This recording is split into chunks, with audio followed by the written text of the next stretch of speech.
Hey everybody, out here in between rain clouds. Ain't got me yet, a couple sprinkles, but I decided I'd go ahead and put these here sway bar ends on,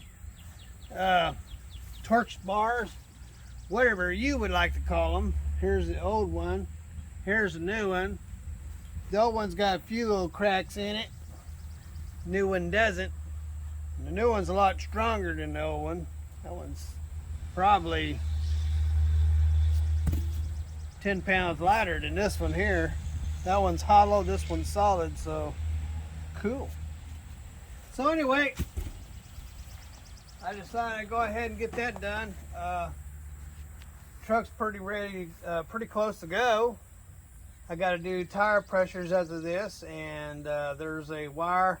I need to go over these wires. I mean, it's not important, but I can't go through winter with these wires like that. They're exposed. You can look down here.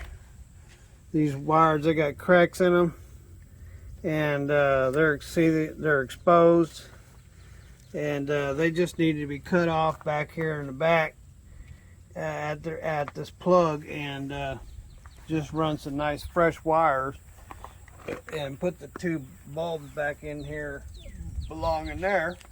And then there's some wiring up underneath the cab and some wiring up on the bumper that needs to be gone through. It's just nothing I'm concerned about for today. But yeah, that's something I'll have to look at getting done. So the to-do list is getting smaller, and but it's ready to roll. I could take off right now if I need to. So after I put these two bolts in. And of course I decided to do the one in the rear because it's the easiest.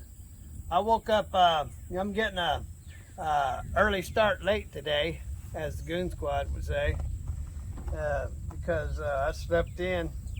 So, but that's okay. Tomorrow I need to get everything packed and ready to go and get some groceries and all that stuff. So anyway, have one day off, huh? But anyway, so that's what's going on with me over here at Big Belly Rebuilds, and hopefully you guys are having a great hump day, and God bless. Have lots of fun this week, and later.